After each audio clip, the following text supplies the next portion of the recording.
Afternoon campers, another camper's tale here. Today I am just across the street in a parking lot area from my building. What I wanted to do is I received my DD Hammock sleep system about a month ago, and I have yet to set it up. What I'm doing here today is I'm setting up the hammock here, which is essentially bug-free because I'm in the city, off of that tree there and that tree right there. They are approximately 18 feet apart. I'm going to set it up. I've got the Frontline DD Hammock here. I have the tree huggers, the Whoopie sling, and the snakeskin. I'm going to set it all up and get it all together, assembled, and then put back into the pack, and I'll show you as I go along what I'm doing, what I've learned, because there's no instructions for this stuff. So in order to find out what's going on and how to use it, YouTube is the place to be. So that being said, let's get going. Before I begin, I'd like to do a shout out to my sponsors, Donna and Eric, for supplying me with the DD Frontline Hammock. Thank you very much, guys. So my first step, this may not be the proper first step, but the first step I decided to do was to put the tree huggers up on the tree. And the sheet that comes with the DD Hammock tree huggers is that you're supposed to wrap it around the tree fully and for maximum support, and you don't pass one end through the other to set it up. Something like this. They're saying not to do this, that it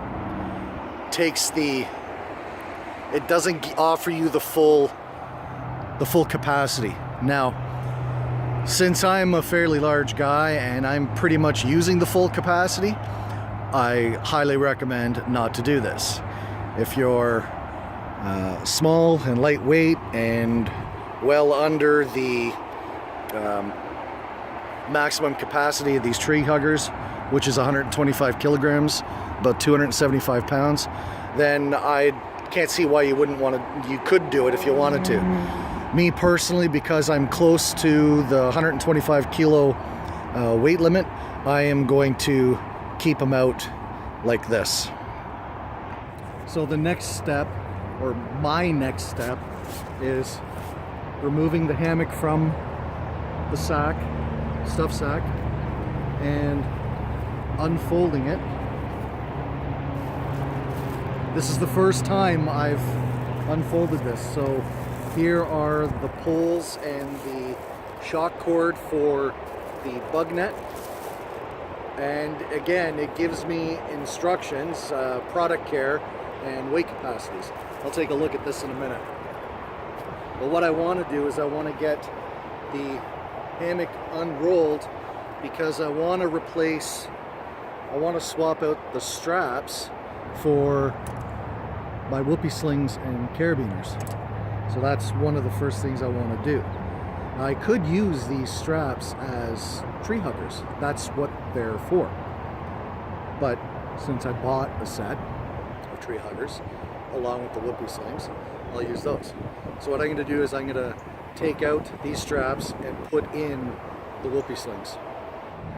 I've got one side done. As you can see, the straps, they're narrow. They're about a half inch, 3/4 of an inch in diameter, but they're double layered. It's kind of like there's a it's almost like a tube, I guess you can say, but it's not. But it's really thick. And this is the amount of strap you get. This is one side. It's the amount of strap you get. I don't know what it is, 10 feet or something like that. But it's thick, it's heavy, it has the same capacity as the tree huggers. So I'm saving a little bit of weight here by actually removing these and replacing them with the tree huggers and the Whoopie slings. Not by a whole lot, but if you're trail hiking and you want to use a hammock, excuse me, if you want to use a hammock, then every little bit counts.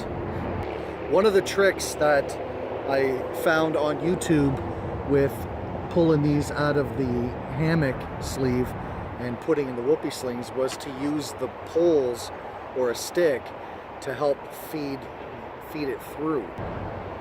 So what you do is you take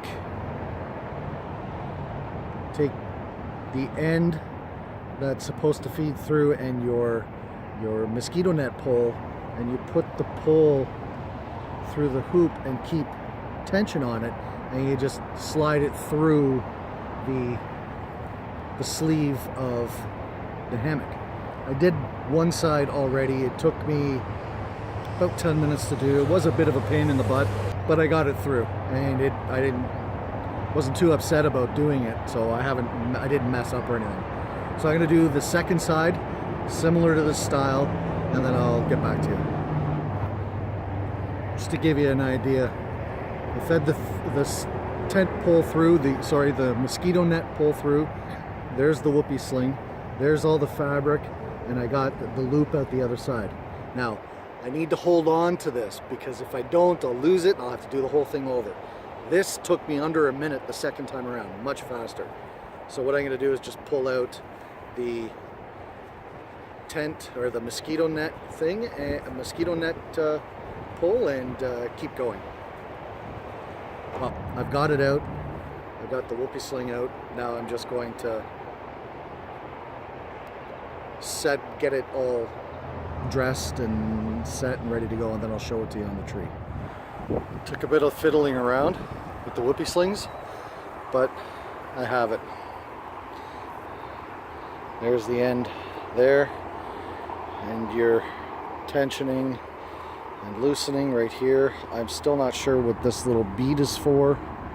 If anybody knows what it's for, please put it in the comments for me. And carabiner and my tree hugger. And the same thing goes on the other side here. Tree hugger, carabiner, whoopie sling. Now there's a fair amount of cord that we'll need to figure out to do something with at some point or another. But I've already sat in it to see how it would do, and so far so good. So I've got it set up. I've got it pretty much a 30-degree angle is what they suggest. They say the straps, put the straps at around chest to shoulder height. I have a tad higher because when I want to sit in this, I want to treat it like a chair. So I want my feet to sit at that angle with my knees bent for a chair. And again here with the 30-degree angle. So now my next step is to finish off the mosquito net by putting in the spreader bars. And there you have it. The mosquito net is set up. I'm not overly fond of how the shock cord and the pain in the ass it took to put the spreader bar in. The hole right there, you slide it in, and the diameter of the little rubber stopper on each end of the spreader bar is almost the same as this. So it was tough getting in, and I'll probably have a hard time getting it out. Then the shock cord I tied off of this tab here. There's another tab here, and there's one on this side as well that I could probably do stuff with. I believe these are for sticks, if you want to place a stick in as opposed to taking the spreader bar to save on weight. And then usually the shock cord should run right up to the tree hugger up here to gain some height, or to a ridge line. But since I don't have any of that right now, and the tree huggers aren't long enough to wrap around this completely, I've just tied it to the carabiner. What I am going to need to get is I'm going to need to get a small little carabiner for the bug net, just for the shock cord for that. So there I have it. The only thing remaining to do on this is to put on the snakeskin. I'm going to get into it now. Well, I'm gonna sit in it. I'm not actually gonna lay in it, but I'll sit in it and I'll take some video of it and show you.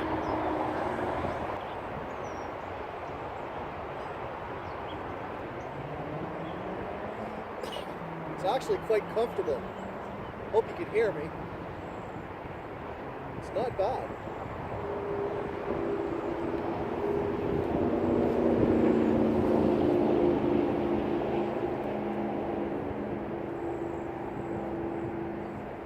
That is actually surprisingly good. I have never laid in a hammock before.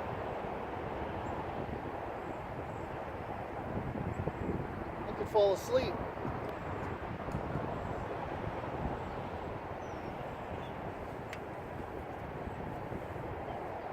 There you have it.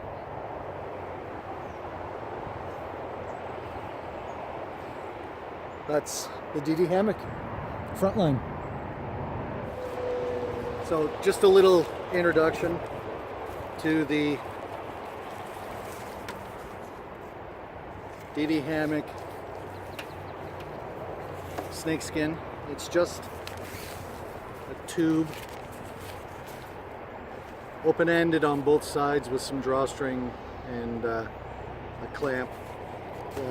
Similar fabric to, or the same fabric as the hammock itself, and I believe the tarps as well. And it's there for keeping your hammock clean and keeping it dry. So this is what that's for, and I'll end up sticking, I'll show you how it goes in. So there's the snakeskin. All it does is just gets pulled back onto the whoopie sling and held out of the way. Okay, and when I'm finished and I'm ready to pack up, I'll show you what I do. Okay, I'll try and get all this on camera. What I've done is I've taken off the carabiner end of the shock cord for the bug net, and I've removed the spreader bars. So this is what the snakeskin does.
There you go. It gets cinched on the end and cinched on this end here, and the only thing exposed on both ends are the whoopie slings and then the carabiners and the tree huggers. So what I do is I take this, and from the middle I stuff it into its stuff sack. So when I'm ready to pull it all out, the whoopie slings and the carabiners are on top, and the tree huggers are on top of that. So it's in order of what I take out the setup. And if this falls on the ground, or if I'm out of sight and it starts to rain and I don't have a tarp up yet, then I can keep it covered until I get the tarp set up. So it's added protection for the hammock. So all done. Back in its stuff sack. The original stuff sack. The whoopie slings, the two carabiners, and the tree huggers are in there on the top. The first thing out of the bag, the first thing to get set up, all in one pouch. This is my, for lack of a better term, this is my tent. And it's half the size and half the weight of the 3-person that I normally bring. So, nice little video of setting up my hammock for the first time. Good day, thoroughly enjoyed it. Very excited to go out and do an overnighter in it. But until then, this is Camper's Tale, Tail's End.